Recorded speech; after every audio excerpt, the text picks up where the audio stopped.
Vamos a hacer un jarabe para la tos.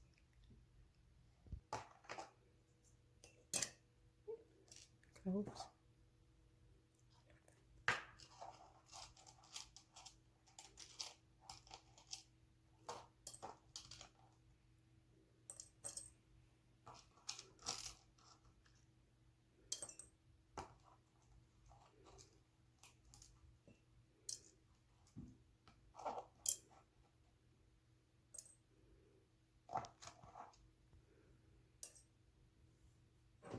Vamos a poner un poco de miel.